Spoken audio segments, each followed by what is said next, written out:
A source of mine sent me this ad and said that Harry and Meghan were hiring a new nanny. And so I wanted to read you some of the requirements, because then you're like, oh, now I get it. Now I get Okay. time to email your children every night before you go to bed. So in 20 years, they can read your emails. This is a live-in or live-out position. If living in, accommodations include a private bedroom, bathroom, sitting room, staff kitchen, and separate entrance within the home's staff wing.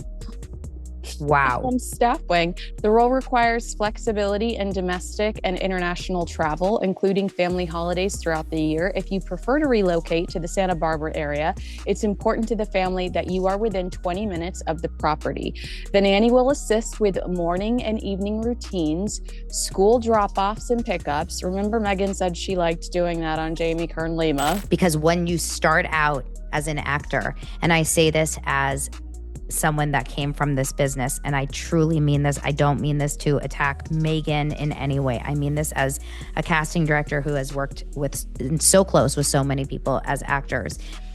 If your goal in life is to be on screen as an actor, it's very hard to lose the want and the need and the desire to be the star and to be front and center and to be talked about. And even like a reality star would feel the same way. It's hard to, and even if it's negative gossip, it's just hard to lose being the focus of the attention. And I don't know how happy they would really be if people stop talking about them like they say they want people to stop talking about them. They say they want the privacy. They don't want the privacy. It's Ryan and Blake. They don't want people to stop talking about them. They want people that are talking negatively to stop talking about them. If they can't control it, I hate the headlines that pit Catherine and Meghan against each other. But with Meghan leaning into the children's space, and you are right, it's to rebrand herself. It's to change public perception. It does make me wonder if the palace will be frustrated, because Catherine has really made early childhood development her signature cause. You know how when you're in the royal family, like it hasn't always worked this way, but with William and Catherine, instead of being patrons to 700 different charities, they really fixate on causes that are meaningful to them. With William, it's the environment and homelessness, and with Catherine, and they do a lot of mental health, but with Catherine, it's this early development. She set up the Royal Foundation Center for Early Childhood in 2021 to put research and awareness front and center. She did this thing called 5 Big Questions, which was a survey that went out. 500,000 people responded, and they used that information to develop some research around the early years. Okay. Meghan Markle reveals 4 back-to-school tips inspired by Archie and Lily. Again, like, you want this private life for your kids, and the other moms at your school are reading about them in People magazine today. So here are some of her tips, and I'd love I'm dying to know, because I need to take notes for my parenting. I know. Never underestimate the value of a handwritten note. Scribble something for your little one and tuck it into their lunchbox. I mean, can these kids read? Can these kids freaking read? One is 4. How old are they? Like 4. It's to put it in their notebox or put it in their lunchbox. A joke of your own version of Mad Libs. Jesus. Or just a sentence telling your child what your favorite thing about them is, or how much you love them. Who doesn't appreciate being thought of? And that validation from a parent when they're going back into school may be just the boost your child needs, whether it's pre-K or a teen. When I was a teenager, there's no way in hell my mom was going to tell me how much she loved me. We see a lot of celebrities post pictures of their kids on Instagram, and they cover their kids with emojis all the time. I feel like I've seen Sarah Michelle Gellar do it, who I love.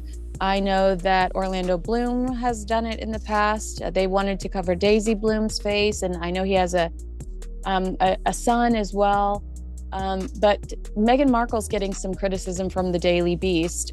With every terrible project, a little more of Archie and Lilibet slips into view. And the Daily Beast says that because we were getting these new Netflix numbers today, which well, the Daily Beast claims they did, and Meghan could not reach the top 10. She's in like mid 30s when, her show was released last week and she couldn't reach the top 10. So the Daily Beast says that Meghan released these intimate photos of her children on the set, all covered up with emojis, to try to distract from the fact that season 2 was a flop. I don't have a problem with people putting emojis over their children's faces. I mean, this is assuming. So it's long days, right? And then during the day, the kids are at school. So while the kids are at school, she still needs someone there. It's not just for the kids. It's like while the kids are gone, you're helping with the kids' laundry, you're cleaning, you're doing all that. And I'm assuming they definitely have house cleaners as well, because this person's not doing, floors and vacuuming. Yeah. So obviously it's also all the other things. It's interesting. I would imagine they already have someone in that position and they're just getting a replacement too, because there's no way she's doing all this now. So this person has been in the position for 5 years and just had a baby, and she's trying to transition to a house manager role. But there are always more than one nanny there. There has to be. Yeah. I guess I don't judge her for having a nanny either. I think what I'm completely judging her about is trying to brand herself as Mommy of the Year, talking to People magazine about all the ways that she goes the extra mile. You're so right, because when I was prepping for our show, I struggled to find anything of value about, I was like, oh my gosh, what are we going to talk about? And then all of a sudden that article dropped, and within seconds I found it and I dropped it into our rundown. But I was concerned that we would have nothing to talk about it because no one's talking about her show anymore, because the show it wasn't a success. It was a one and done, and it was like number 98 or something horrible. It was, well, I think it was in the mid 30s for the United States, but still, when you want to be in the top 10, I think you're on the struggle bus. It didn't come up in my homepage for Netflix at all. They're not, that's what I was saying. Because I have to watch it for work, you would think that they would be pushing season 2 on me, right? And they didn't at all. Not on your algorithm. No, I feel like Netflix is like, we've got My Life with the Walton Boys or whatever that is. I get all the great documentaries, like the Unknown Number on the catfishing documentaries and stuff. Oh yeah. Oh my gosh. That's what I'm getting. They called her the modern royal, the feminist mom, the fresh face of California cool. But behind the polished PR campaigns and curated Instagram moments, something's unraveling. And it's not just the ribbon on a flour-sprinkled lunchbox. Meghan Markle once told Oprah that she wanted privacy, that she wanted to protect her children, that fame came with a price she never truly asked for. But fast forward to today, and her son is wearing a soccer school t-shirt, clearly visible in a global post. Her daughter's hair, posture, and outline are now part of a carefully cropped photo drop, released just as another Netflix project was quietly slipping into the algorithm abyss. And the woman who asked not to be seen? She's now handing out back-to-school parenting advice in People magazine, like she's the next Gwyneth. Except instead of jade eggs, it's handwritten notes and bacon-stuffed waffles. This isn't a hit piece, it's a pattern. Season 2 of With Love, Meghan was supposed to be the reset, the redemption arc, the softer, relatable pivot. A mommy rebrand meant to smooth out the controversies, soften the headlines, and warm up the algorithm just in time for fall. But instead, what we got was a scripted glimpse into a life so carefully staged, it began to feel like satire. Birthday posts layered with emojis, parenting tips lifted straight from a Pinterest board, and press interviews that read more like product placements than personal reflections. And just when the narrative started to stall, when the numbers didn't add up and the critics circled back with sharper teeth, Meghan released more photos of her children, covered, cropped, staged, and always, right when a distraction was needed most. But it wasn't just the timing of the posts that sparked the backlash. It was what came next. A nanny job listing that looked more like a corporate merger. Rumors of Harry defending staff from behind-the-scenes blow-ups. Parenting advice that felt more suited for a mom with 6 assistants than for anyone who's ever packed a real lunchbox at 7 a.m. And that's when the mask started to slip. Because what if this isn't a parenting movement, but a business model? What if the children, the crafts, the rosy PR interviews are just part of a strategy to stay in the spotlight without ever being fully seen? And what if the public is finally catching on. Because the next revelation doesn't just expose a PR trick, it pulls the rug out from under the entire Mom of the Year illusion. And it starts with a birthday party and a crying makeup artist. It started with a birthday and ended with a punchline that was a little too real. Billy Bush didn't mean to draw blood when he joked about Blake Lively's underwhelming birthday posts. But when he quipped that all the greetings came from people on the payroll, it didn't just land, it echoed. Because someone else had been playing that exact same game for years, Meghan Markle. The comparison was impossible to ignore. While Taylor Swift's engagement announcement lit up the internet, Blake's birthday was propped up by posts from stylists, makeup artists, and industry friends, who might as well have clocked in before hitting share. And that's when Billy dropped the bomb. If your friends are on the payroll, are they really your friends? Enter Meghan, stage left. Episode 1 of With Love, Meghan opens with Daniel Martin, her longtime makeup artist and professional BFF, chopping onions while crying on camera. The message? Loyalty, love, sisterhood. But the subtext? Control. Carefully chosen allies who know the rules, say the right things, and help build a brand that feels intimate, without actually being vulnerable. Because that's what Meghan has mastered. The illusion of closeness without the risk of transparency. Birthday wishes, Instagram stories, behind-the-scenes snapshots, they all follow a pattern. The people posting about her are the ones she pays, the ones she manages, the ones who owe her. Her glam squad becomes her echo chamber. Her friends become extensions of her PR machine, and her fans become foot soldiers in a war for curated relatability. But there's a deeper question buried under the filters and emojis. Where are the real friends? Why aren't we seeing the organic, candid love from college roommates, childhood besties, or neighbors who knew her before the tiara? The answer may lie in the silence, in the ghosted relationships, in the public falling outs, and behind-the-scenes HR complaints. Because when your inner circle is made up of employees, the line between affection and obligation gets blurry fast. And that's not just a Meghan problem. It's a strategy. It's the same play we see in Hollywood when A-listers surround themselves with loyal staffers and stylists who double as hype machines. And Meghan, for all her insistence that she's just a real girl, plays the game like a seasoned pro. Emotional moments are scripted, compliments are looped, and every Instagram post serves a purpose. But the problem with treating friendship like a brand extension is that eventually, people notice. They scroll past the polish. They question the authenticity. And once that suspicion sets in, every new post feels like product placement. So when Meghan released a curated carousel of behind-the-scenes family photos, right as her Netflix show tanked on the charts, viewers didn't see warmth. They saw strategy. They didn't feel a connection. They felt calculation. And the critics weren't the only ones who noticed. Because what came next wasn't a heartfelt moment. It was a slow-motion unraveling of a brand built on beautiful contradictions. A show about motherhood without any actual mothering, a privacy-first parent who couldn't stop posting, and a mysteriously timed photo dump that revealed more than she meant to.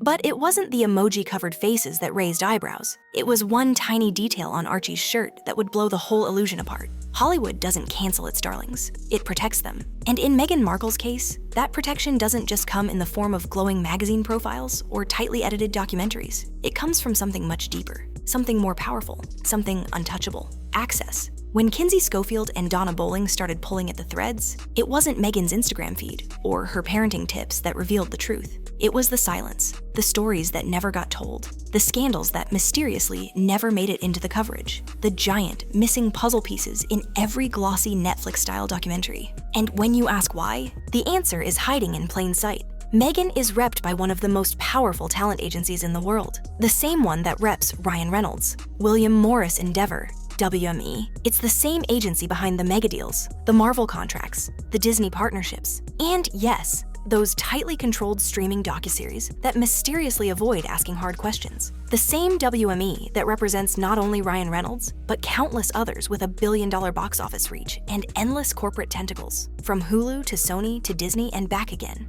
And if you dare touch one of their A-listers, you're out. Donna casually dropped a bombshell. Someone she knows, working high up at a major streaming platform, was explicitly told not to touch Ryan Reynolds in a negative light at all. No bad press, no messy rumors, no offhand commentary, nothing. Because one wrong move, one negative sentence about the wrong celebrity, and the whole house of cards collapses. Access revoked. Relationships ruined. Careers torched in the name of protecting the brand. Now imagine the same silent force field around Meghan Markle. She may no longer be on a hit TV show, but she's married to a prince. She's still being branded as royalty. She's still tied to Netflix contracts, Archewell initiatives, and WME-backed production pipelines. And just like Ryan and Blake, her name still gets clicks. Her face still sells issues. Her brand, love her or hate her, is still profitable. So when mainstream entertainment media starts tiptoeing around obvious controversies, when Meghan releases another oddly timed photo drop, or when her parenting tips go viral for all the wrong reasons, you won't see those stories leading Entertainment Tonight or splashed across Access Hollywood.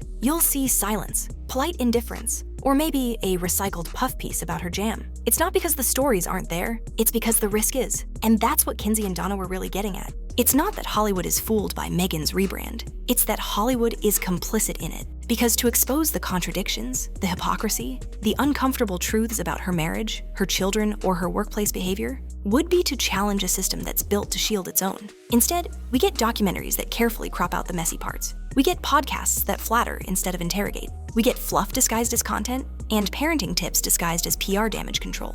And when a scandal does leak, it's followed by silence, redirection, a new launch, a family photo, a birthday post, a handwritten note tucked into a lunchbox. It's not just a coincidence, it's choreography. And behind the scenes, the message is clear. You don't touch the chosen ones. But while the press tiptoes, the public scrolls. They rewind, they compare trailers, they spot the edits, they remember what was said in season 1 and what was strategically left out in season 2. They catch the contradiction between, I'm here to learn from experts, and wow, I'm just so good at this. They notice that the compliments, the praise, the glowing quotes, they always seem to come from someone already in Meghan's orbit. Because the real story isn't what's being told, it's what's being hidden. And once you start looking for the cover-ups, you begin to see the cracks. And one of those cracks came disguised as motherhood, with just the right amount of mystery, just enough access, and one photo that crossed a dangerous line. You can cover a child's face with an emoji, but you can't hide the strategy behind it. When Meghan Markle released a curated batch of behind-the-scenes photos from her show With Love, Meghan, most people saw the kids first. Not their faces, those were cleverly hidden with digital stickers or conveniently obscured, but their presence, their soft curls, their body language, the hint of strawberry blonde hair. The world got just enough of Archie and Lilibet to feel like they were peeking behind the curtain, but never quite enough to see the full picture. And that was the point. Because the timing wasn't random, the photos didn't drop on a birthday. They didn't surface on Mother's Day. They were released days after season 2 quietly flopped on Netflix, missing the global top 10 entirely, and barely scraping into the 30s in the US. It wasn't a celebration, it was a distraction. And the public noticed. The Daily Beast didn't mince words. They accused Meghan of using her children as deflection devices, tiny, pixelated tools deployed when the numbers dip and the criticism gets sharp. Every time a project underperforms, every time a headline starts to shift, the emoji-covered kids resurface, framed as family moments, intimate glimpses, a taste of her private life, but always with the same purpose: to change the conversation. But there's a contradiction at the heart of it. A contradiction Meghan herself made famous when she sat across from Oprah and lamented how the royals pressured her to serve her children up on a silver platter. Back then, she wanted privacy. She wanted protection. She wanted the world to understand that her kids were not content. Now, her children's images are being served up, but on Meghan's own terms, at strategic moments, with marketing attached, tucked into scenes of vanilla turmeric marshmallows and birthday party decor. Covered in emojis, but loaded with symbolism. The message? I'm still the relatable mom. I'm still human. I'm still here. But what message are the kids actually sending? Because hiding a child's face doesn't erase the fact that they're wearing identifiable clothing, that their school logos are visible, that their hairstyles and silhouettes are unique enough to catch attention. Donna Bowling pointed out a chilling detail. Archie, in one of the photos, wears a t-shirt from a very specific soccer school. And while Meghan and Harry's location in Montecito is private, it's not impenetrable. Locals talk. Security or not, this isn't 1998. Facial recognition, AI image building, digital tracking, it all exists. Which raises a terrifying question. Is the illusion of privacy actually more dangerous than none at all? Because by revealing fragments, carefully chosen, heavily edited, and strategically timed, Meghan isn't shielding her kids. She's mythologizing them, turning them into part of the narrative. The mysterious royal children with emoji masks and ginger curls. The ones we almost see, just enough to become curious about. And curiosity, in the internet age, is a dangerous thing. Critics argue that if she truly wanted privacy, she'd go dark. She'd stop posting. She'd live like Adele or Kate Blanchett, off the grid, away from the cameras, truly unseen. But instead, we get the performance of privacy, the aesthetic of modesty, and the illusion that choosing when and how to share counts as protection. And every time someone pushes back, Meghan doesn't respond with silence. She responds with content. More posts, more parenting tips, more wholesome quotes about lunchbox notes and flour sprinkles. But this time, she didn't stop at emojis, because buried beneath the parenting performance was a much bigger clue. Not in the photo, but in the help wanted ad. An ad that revealed everything she claims to be doing is someone else's full-time job. It was just a t-shirt, a blink and you will miss it moment in a carousel of behind-the-scenes family photos shared by Meghan Markle. But for anyone paying attention, it was the most revealing and most reckless detail she's ever posted. There he was, Archie, her son, partially turned away, face hidden with an emoji. The photo was meant to be sweet, wholesome, a slice of domestic life from the Duchess turned California mom. But sharp-eyed viewers didn't see a toddler in motion. They saw a logo, clear, unblurred, and instantly recognizable. It was from his soccer school, a specific one with a unique name, a limited number of locations, and a very traceable schedule. And just like that, the mystery became a map. Donna Bowling, a mother herself and based in Southern California, immediately recognized the danger. She'd sent her own kids to that same franchise. She knew how it operated, the parks it used, the days and times they practiced. Suddenly, it wasn't a question of curiosity. It was a matter of safety, not just for Archie, but for every child who attends a program like that. Because Meghan hadn't just shared a cute mom moment, she'd dropped a breadcrumb that anyone with Google and bad intentions could follow, all while claiming to be fiercely protective of her child's privacy. But this wasn't an isolated misstep. It was a pattern. And it revealed just how little the privacy narrative actually holds up under scrutiny. Meghan and Harry, especially during their Oprah interview, painted the image of a couple desperate to shield their children from the harsh glare of public life. They decried the idea of serving them up to the media like royal sacrifices. And yet, here was a social media post, made entirely by choice, that inadvertently, or not, handed out a roadmap to their son's location. And it wasn't the first time. Whether it's a birthday post or a documentary appearance, Archie and Lilibet continue to pop up just enough to remain mysterious, just enough to spark curiosity and clicks. Their faces may be hidden, but their presence is monetized, and each appearance is timed with unnerving precision. New launch, new photo, negative press, release an adorable glimpse of family life, flop on Netflix, drop a batch of emoji-covered images to soften the backlash. But what happens when carefully controlled branding puts real people at risk? These aren't fictional characters. These are children, real ones. And while the Sussexes may be used to navigating the public eye, Archie and Lilibet have no say in the game their parents are playing. They don't get to choose whether their red hair or soccer shirts become part of the global discourse. They don't get to decide whether their partial visibility feeds Meghan's brand. They are voiceless pawns in a photo op war disguised as parenthood. And the public is starting to ask hard questions. Because this isn't just about hypocrisy, it's about responsibility. Meghan has every right to promote her lifestyle brand, her jam jars, her artfully styled waffles. But when the soft focus PR collides with real-world vulnerability,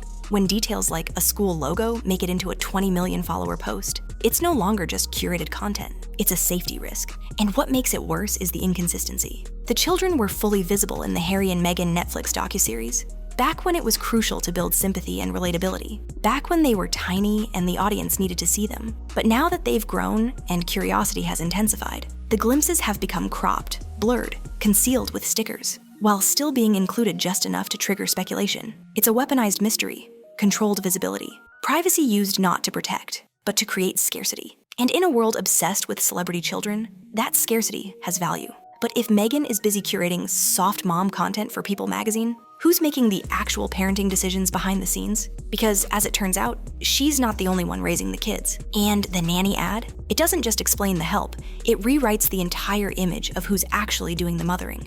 For someone pushing a relatable mom rebrand, Meghan Markle's nanny requirements read like a job posting from Buckingham Palace or Silicon Valley royalty. It started as a whisper, another anonymous tip slipped to a royal commentator. But when Kinsey Schofield got her hands on it, the whispers turned into alarm bells. Meghan and Harry were hiring a new nanny. Not just any nanny, a very specific, highly specialized, hyper-demanding caregiver with a resume that sounded more like Mary Poppins meets a Navy SEAL. This wasn't your average babysitter. This was a live-in, or live-out if preferred position, with access to a private bedroom, private bath, sitting room, staff kitchen, and a separate entrance in the estate's staff wing. The role? 50 hours a week, morning and evening routines, school drop-offs, bath time, bedtime, coordinating playdates, supporting literacy, helping with biking and swimming milestones, managing the children's calendar, and just for good measure, being fluent in a second language, preferably French or Spanish. Oh, and being a strong swimmer. Oh, and loving dogs.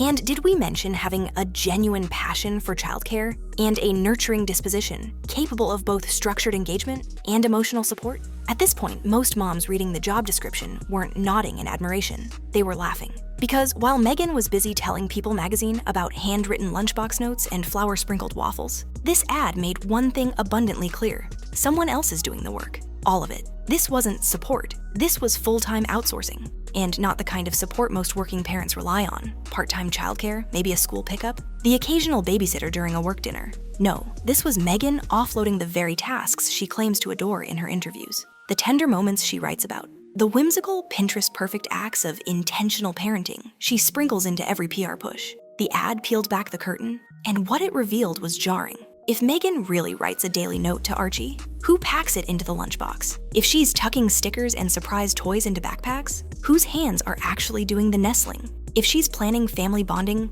rose and thorn conversations at dinner, is she even at the table? Because when you're hiring someone to manage school pickups, kids' calendars, playdates, emotional development, and bedtime routines, what's left? Even Donna Bowling, herself a former casting director and working mom, called it out. She's not hiring help, she's hiring a replacement.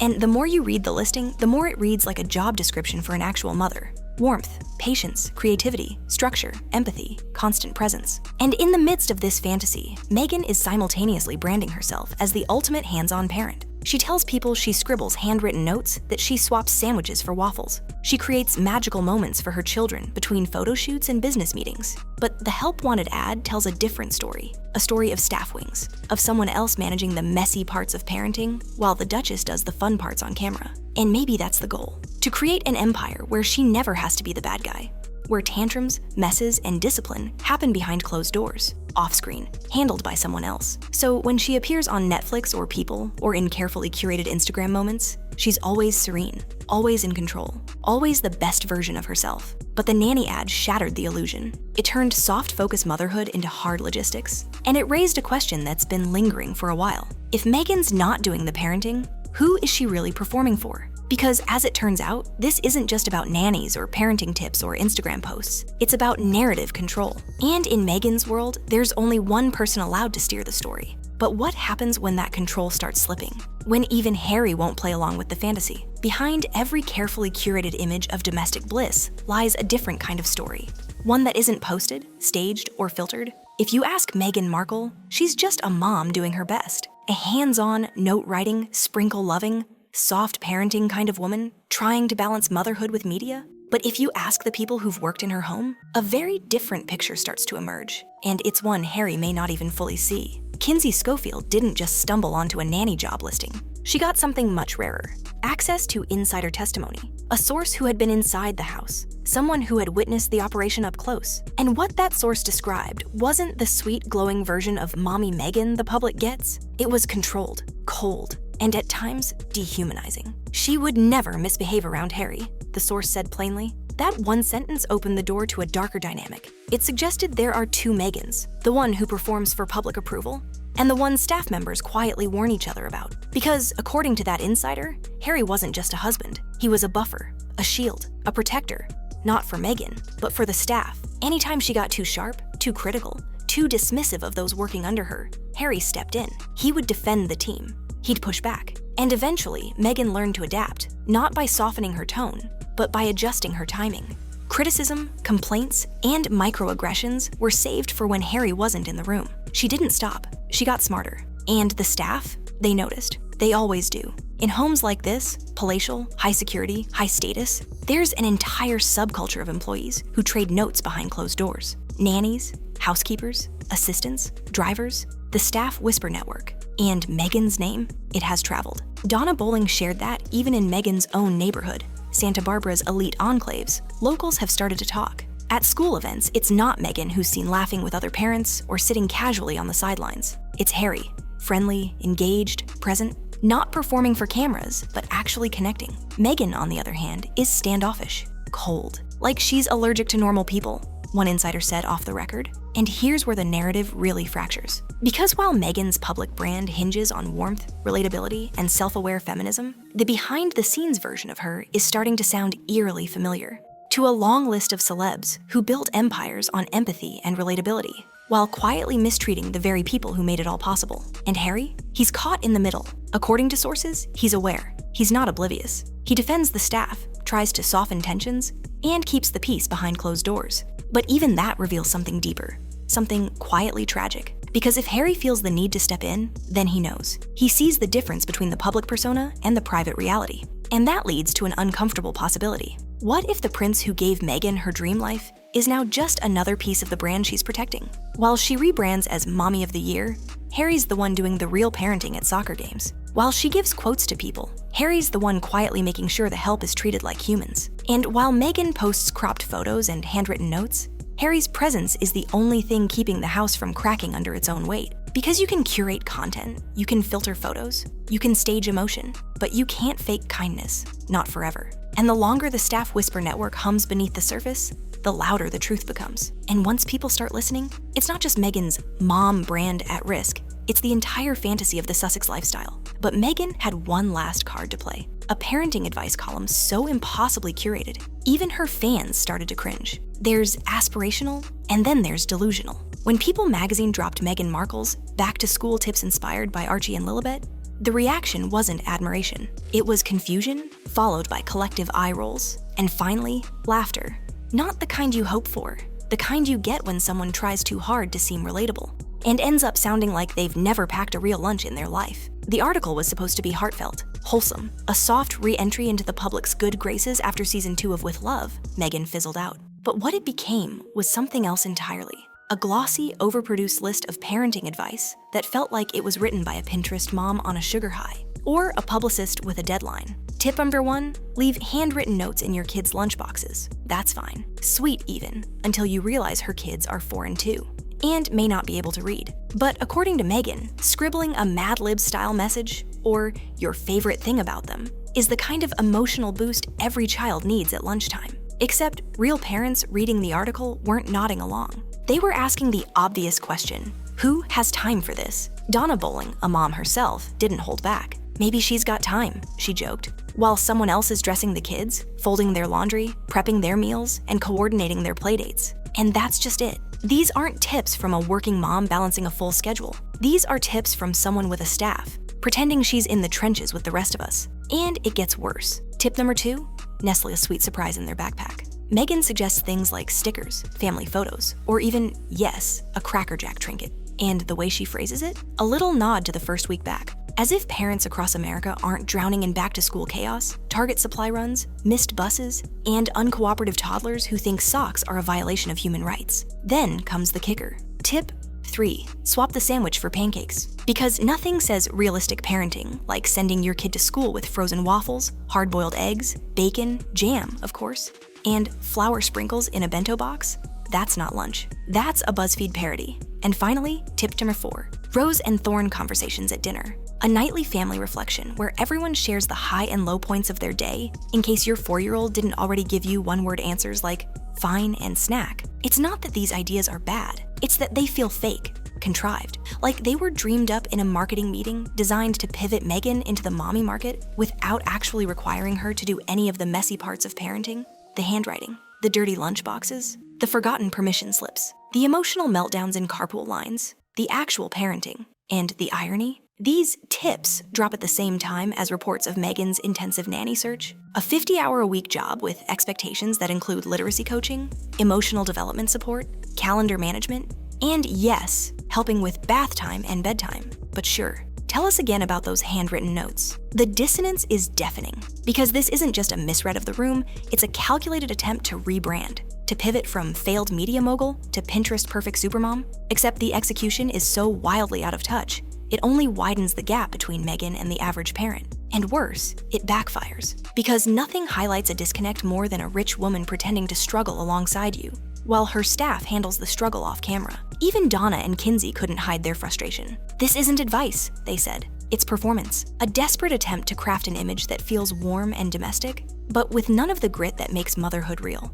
And the final insult? Meghan signs off these tips by plugging jam and lunchbox decorations, products tied to her brand, her content, her monetization pipeline. Parenting becomes just another aesthetic, another sales funnel, another narrative arc. But the public isn't buying it, not anymore. Because while Meghan was out here selling parenting advice that felt like it came from a Pottery Barn catalog, someone else was already doing the work, quietly, with real research and real results. And her name was Catherine, the Duchess of Cambridge, the real mom brand, the one Meghan might now be trying to eclipse. In the world of royal women, there's a difference between wearing the crown and chasing it. While Meghan Markle rolls out back-to-school tips about flower sprinkles and Cracker Jack trinkets, Princess Catherine, the Princess of Wales, has been quietly building something else entirely, a legacy. Not a brand, not a photo op, not a seasonal product push, but a multi-year, research-based mission that's reshaping how the UK and the world understands childhood development. And that's where the contrast becomes unavoidable. Meghan's parenting narrative is built on aesthetics, photos of emojis over faces, carefully cropped frames, PR-approved soundbites about notes in lunchboxes and breakfast for lunch bento boxes. It's digestible, it's glossy, it's light. But Catherine's work is dense, academic, strategic, backed by data and devoid of filters. In 2021, she established the Royal Foundation Center for Early Childhood, a first-of-its-kind initiative designed to understand and elevate the importance of the first 5 years of life. It wasn't a photo shoot. It was a scientific pivot, an institutional move that brought in educators, researchers, policymakers, and child psychologists. She didn't launch with a product. She launched with a survey, 5 big questions, which reached over 500,000 respondents. It wasn't about crafting the right aesthetic. It was about collecting data, analyzing real-life experiences, and funding solutions. And when Meghan's tips read like Pinterest fluff, Catherine dropped Shaping Us, a nationwide campaign focused on teaching parents, schools, and governments about emotional literacy, brain development,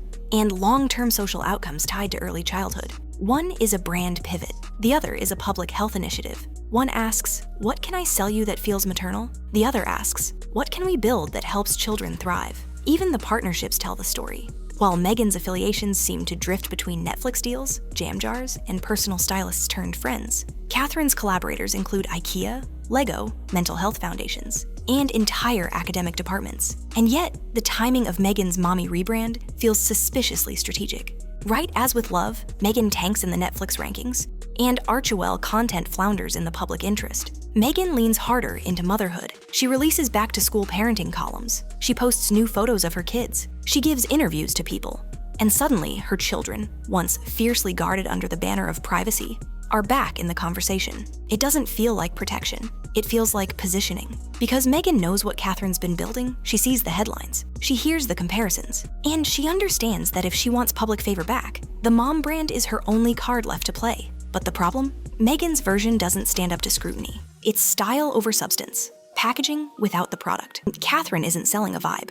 She's pushing for policy change. And she doesn't need emojis over her kids' faces to generate mystery, because the work speaks louder than the Instagram grid. Even Donna and Kinsey had to pause and wonder, is Meghan trying to compete? After all, the parallels are hard to ignore. Catherine recently launched animated educational videos for children, rooted in early years research. Meghan once pitched Pearl, an animated series about a girl learning from feminist icons. One got canceled before production. The other is now part of the school curriculum. Catherine builds campaigns that can run without her face on them. Meghan builds campaigns that collapse if hers isn't. And while Catherine has said the early years are her life's work, Meghan seems to treat motherhood like a media asset, one she can pull out when the algorithms turn cold. And now, the question isn't just about parenting, it's about purpose. Because one of these women is building something that will last generations, and the other, she's hiring a nanny, writing a checklist, and hoping it'll stick. But as the brand wars escalate, there's still one card Meghan hasn't played. The final pivot, the last reinvention, the one story she can't control forever. What happens when Harry is no longer on board? In the end, it's not the flower sprinkles or the lunchbox notes that define Meghan Markle's story. It's the performance of motherhood, strategic, stylized, and selectively curated for maximum emotional yield. The emojis over Archie and Lilibet's faces don't protect them. They enhance the mystery. The camera angles, the timing of the posts, the Surprise People magazine article. None of it reads like a mother trying to shield her children. It reads like a mother who understands the power of a soft focus silhouette, who knows that just enough access keeps the public guessing, and guessing drives engagement. But here's the problem with building a brand around mystery. Eventually, the illusion breaks. When the nanny ad surfaced, the entire hands-on mom narrative cracked. When her parenting tips went viral for all the wrong reasons, the public didn't laugh with her, they laughed at her. And when fans compared her children's strategic appearances to Catherine's data-driven initiatives, the gap became undeniable. Catherine didn't need to hide behind emojis. She didn't need product placements or photo dumps or handwritten lunchbox theater. She built something real, something academic, something lasting. Meghan built content. And when content no longer sticks, you pivot. Again and again and again. She's pivoted from royal rebel to podcaster to producer to lifestyle guru to mommy influencer. Each identity wrapped in PR gloss. Each rollout tied to a platform launch, a trademark filing, or a glossy profile. But as the dust settles and the brand becomes harder to believe, one figure remains curiously absent from the narrative. Harry. He appears in photos, yes, walks alongside her in staged couple moments, smiles in documentaries. But insiders say the real Harry, the warm, funny, attentive dad, isn't behind the camera. He's out of the frame entirely, showing up at soccer matches, chatting with other parents, and defending the staff when the tone shifts behind closed doors. The whispers say he's kind, grounded, still clinging to the version of the world that makes sense, where family means privacy, and kindness isn't a commodity, where you don't trade glimpses of your children for click-through rates. But he's not the architect of this empire. He's the accessory. And as Meghan continues to chase visibility, photos, product lines, animated concepts, lifestyle branding, Harry's silence is starting to feel louder. The same man who once fought the press for his mother's dignity is now watching his own children become pawns in a polished marketing playbook. How long before that creates a divide too wide to patch? How long before Harry stops defending the fantasy and starts reclaiming his reality? Because the Meghan brand machine can only operate with two things: narrative control and Harry's support.